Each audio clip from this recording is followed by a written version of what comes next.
So, hey everyone, we have Rakesh with us. Hi Rakesh, how are you? Hi, good. How about you? Yeah, I'm great. So Rakesh has completed his masters from Central Queensland University, CQ University, Australia. He is currently working in Australia. Right. So, how are things there, Rakesh? Everything is good over here. I mean, the restrictions are still there, but it's fine. We can work from home. Everyone is going out. Everything is clear. Okay. As compared to remaining countries, everything it's far far better over here. So my process was I approached the State Bank of India. So I mean, we had a property of around 40 lakhs or something. So they sanctioned around a 60% of the amount. Okay. What are the collateral which we are keeping? Okay. So they will issue the loans in terms like first term fees they will pay once you come here, and the second term issue once you issue the fees notice letter. So they will drop the fees. So in that case, Okay. everything was fine. I mean, take around 2 months and they issued the loan Okay. and the So, documents. what are the main points you want to like suggest other people if I applying for a collateral loan? If they apply for collateral loan, the main thing they should take care of that thing is that I mean the property and whose name is it is. If you think that your uncle's property, you can just get a loan. But while you're filing your visa, you have to give a proper explanation that how he is related to you. If it is a blood relative, you have to show the birth certificates, etc. They will clearly check each and everything. It's not like that someone you know and someone just give you as a surety and can just take a loan. Okay. There should be a proper relation between the person who is putting you as a surety and the person whose property it is. All And right. the documents, it should be a very genuine because they check everything. If you succeed while coming in student visa, you will be definitely, they'll raise a question when you are applying for temporary resident. If not, if you are applying for PR, everything, it follows. They will have record of everything over here. So, one more question we have is, so students go for agents or counselors, or so directly apply to the university. What should be the preferable mode of application in Australia? For this question, it depends upon individual. Like someone who doesn't want to take a lot of stress, they can go for agents. But in my, I suggest that we can apply individually. I mean, if you apply individually, if we do a thorough research, which university is best, you will have a good, as compared to that, you will have a good knowledge. But even it's like both are fine. If sometimes scholarships and these things we can't see, we don't know. I mean, someone who is in India doesn't know that there will be a scholarship for international sponsorships. These and all we don't know. I mean, the agents who are already applied, they know that what are the best ways to get that. Okay. So it's better, but don't completely trust them. Do a thorough research from your side and go for them. All right. All right. Okay. So one more question is quite specific. It's for the scholarships in bioengineering. So you can just briefly discuss about the scholarships available in Australia for your program or for other programs. Yeah, there are a lot of scholarships which universities provide for them, especially for international students, because we are the students who pays a lot of fees over here. I mean, the domestic students nearly pay half of the fee which we are paying. So they provide a scholarship for betters. We have just take example of Central Queensland. So initially, whoever has a good percentage, I mean graduation around 70 or something, they will get a 25 to 30% of scholarship initially. The first scholarship which they get while filing in initial terms. And if you maintain the same thing, if you get, I mean, the grades, if your grades are HD from starting trimester, I mean, from the starting semesters, they will increase it to 40. It depends upon how much you are performing and what are the things you are doing in the university. if you're a part of student ambassador programs, if you have been volunteer with whatever happens in pure colleges. Because every time everyone gets an email that whatever you did, just submit to the university so that check your eligibility for the scholarships. Okay, all right. Okay. So if you apply that, if you're good, you'll get a lot of scholarships over here. My minimum is 20, maximum one can grab is 40%. Okay, so what are the job opportunities after doing a master's in Australia or after doing a master's from CQ University? It works like this, that you have to complete 12 units. So you will once we complete to complete a master's, you need to complete 16 units. So once 12 units are completed, those are theory and practicals. So in the last term, you will qualify for the internship. The internship scores 2 credit points. So totally it makes 16. So the students who are applying for internship, it's 80% if you do well. If you do well in your internship, 80% you will get a job for the company, whichever you got as internship. So, and about the job, when we come, to be frank, it's like the first priority is citizens. The second priority is PR holders and the permanent residencies. The third comes temporary residents. Like after student visa, you are temporary residents. So fourth comes student visa holders, because the main reason for the student visa fourth is the working hours restrictions. We can only work for 20 hours a week, but a company is expecting you to work for 40 hours. So that's the main thing. But if you're talented and if you have skills, there are the companies which are hiring in Australia over here. We have a lot of companies over here. They easily hire just the talent. It's definitely they will hire. There are some people who will sponsor you. If you are in TR also, they will sponsor you if you have a talent. So getting a job, as per my knowledge, I mean, if you are a talented, it's easy over here. Okay. So one has asked how difficult it is to apply for masters in Australia. Like, what's the acceptance rate and what's the SOP process and all? Can you just explain it a bit? Sure. I mean, the process is like, it completely depends upon individuals, like what the graduation, the history of the graduation. I mean, if they have any backlogs or what percentage they maintain. And the main thing which they look is, I mean, if you're doing bachelor's in electronics and communication and you are doing the master's in communication or electronics, you're relevant to those studies. That's fine. You will get click.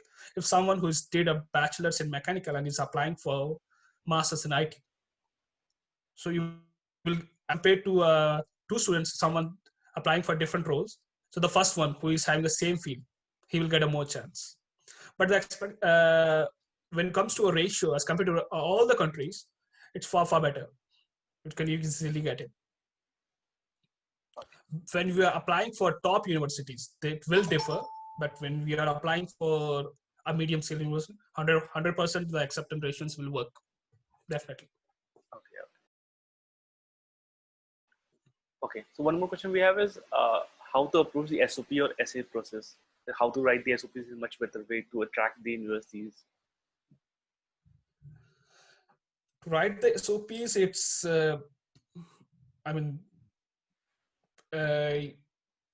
you should have a look at the SOPs like from your seniors or whoever did. Just have a glance on that how they did. I mean, just explain yourself how you are from your. I mean, from the start from 10th, how you are, what are the basics you did, and what motivates you to come to masters, and why you are choosing Australia. These are the main things which they select. Why this college? Why Australia? And of course, everyone says that just we have to mention that we will go back, and why we will go back. These are the main points which they have achieved. So, and financially, we have to show the best. Yeah, right. Yes.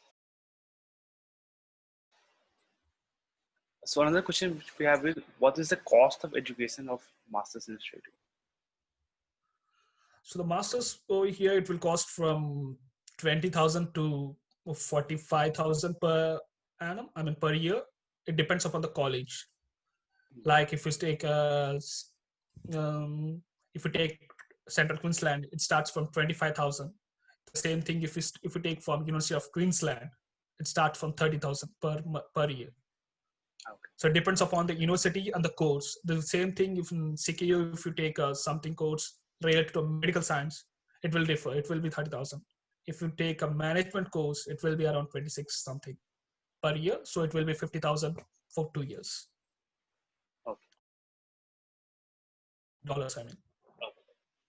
Okay. And Rakesh, what's the cost of living right there? So you're currently in Brisbane, right? Yeah, I'm staying in Brisbane. Okay. So what's the cost of living there? The cost of living over here, if you can get a 2-bedroom apartment for around $360 or $400 per week. Electricity, internet, everything, it comes around $450 per week. A minimum if you are staying in CBD. If you want to stay in CBD, that's $450. And if you are staying away from college and universities, because all the universities are in CBD only. If you want to stay in suburb, then it will be nearly half of it. Staying in city is really costly. All right. And yes, Rakesh. So can you just share some more information about CQ University, its university campus, infrastructure, campus life? CQ University, it's good. I mean, it's one of the best universities in city over here in Brisbane.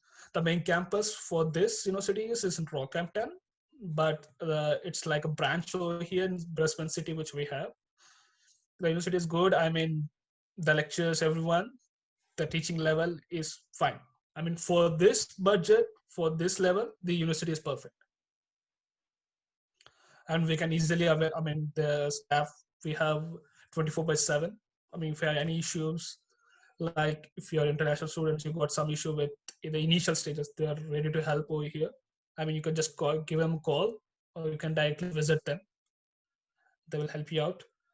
An international support team. We have a support team over there. I mean, it's in level 7. Even their job is to support international students. If they have initial stage of whatever help they need, they will help you out. I mean, the response ratio is very good. It's not like we'll send an email today and we'll get reply after 2 or 3 days. Nothing like that. Instant replies, everything gets sorted out whenever you reach them. But the thing is, you have to reach them. And what's the campus like there? Like clubs and societies and all that?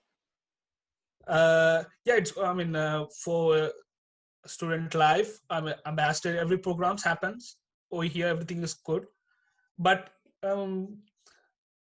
the international students participating in those things will be a little bit less, because like I'm staying in city, if we get an email that today we have a Clean Australia program at 10 o'clock, so someone who's staying in city, he can go because it's a walkable distance for him.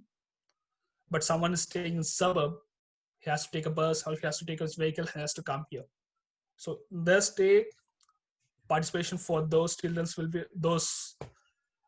be less, but it usually happens. Everything they do a free meals program, they do a gold coin donation, everything happens. I mean, there are around 4 to 5 communities over here which work for the CQ, which changes every 2 years. I mean, the members and the leaders. So you can be a part of that. Just you have to apply, and just you need to give a detailed explanation. You get it. that. So what's the overall culture like in Australia? How are the people there towards international students? The culture is, I mean, it's perfect. Even for me, it's first time abroad. I just thought that I heard a lot of stories that racism, everything will happen, but nothing. They are open-minded people over here. I mean, they respect the law. The first thing I can say that, I mean, each and everyone, freedom, everything. They respect each and everyone's freedom. And the law is the main thing. You see that everyone, even a kid knows that what it is, he follows it. It's very friendly. No, I mean, nothing like that which shows in our news channels or something like it's happening. if something is burning in Melbourne, the news channel will show that whole Australia is burning. Nothing. So it's not like that. Nothing is happening. Everything is perfect. I mean, you're free. You will if you're walking on a road, you will see if you're 10 people are walking, there will be 4 Indians and 5 Chinese and different people, 1 Australian. That much we are here. That diversity. Right? Yeah, that's diversity over here. Yeah. And one more thing is, what are the part-time job opportunities there? The part-time, when someone is coming, just take example, someone just came for November intake. So the first thing he has to do is he has to take around of 30 or 40 copies of resumes, and he has to keep on distributing. So there are 2 level jobs over here. When it comes to a basic level, the initial level, which we can easily get, is like just buy a motorcycle and start Uber Eats, something like that. And cleaning jobs, office cleaning, house cleaning, and hotel cleanings. These are the jobs. You will working in a contract with someone. You'll get a good pay for both of them. It's not like the pay and the dignity of labor. It's perfect over here.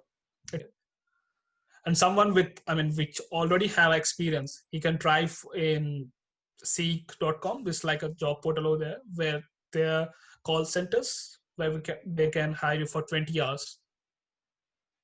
You can work for 20 hours over there. Those are the jobs, administrative jobs. These are the jobs which can easily get. Okay, all right, great. And one more thing is, which intake is more preferable, Feb intake, November intake, or July intake? I think Feb and July is more preferable, because these are the intakes which you will get a visa duration for around 4 months extra as compared to the November intake. Someone who comes in a November intake, he gets 4 months less. Even I don't know why it happens, but it's a well-known truth over here. Someone comes for remaining 2 intakes, he'll get 3 to 4 months of visa extension remaining to this. Because the graduation happens once in a year. So who comes in Feb, when they complete the masters and when they get the graduation, the time differs with 3 or 4 months. So it's better to come for remaining 2 intakes. And June, July, August, we have a cold over here, damn, it's a winter like. And December, Jan, it will be a hot summer. It will be 30, but your skin will burn like you are in 50 in India. And what's the visa interview like for applying to Australia? We don't have any visa interview process for Australia, so that you have to just complete. Sometimes the college will give you a call to grant you an offer letter, or someone from college will call you. Before, just to verify, just to give normal call with Skype or normal call, just to verify everything. Everything is a documentation over here, so we need to file everything perfectly, because once there is even a small problem in that, they don't give you a call for that. That's all. Validation is done. Okay. And Rakesh, would you like to talk more about the course which you did your master's in? Yeah, the master's. I'm doing master's in. I did my master's of management for engineers. The course full name is Masters of Management for Engineers. So all the subjects, all the modules which I did is completely related to the management, business, and marketing. These are the main thing. But the course says that's something else. But these are the modules which I did. So, as per my knowledge, the two major skills, 2 major job opportunities are Australia at present. In Brisbane, we can say that is one we can go in marketing side, or we can go in IT side. So I just choose marketing. So these are we have around project management. These are the subjects which I did: design, IT, and engineering management. everything related to the marketing, but in a technical side, using engineering techniques to do the marketing. Okay, all right. This was what totally which I learned. Okay, okay. I think that will be all. We have covered almost everything here. Yeah, Okay, it was great talking to you, Rakesh. It thank was you. See for you soon. and like really insightful as well. Thank you. Thank you for doing this.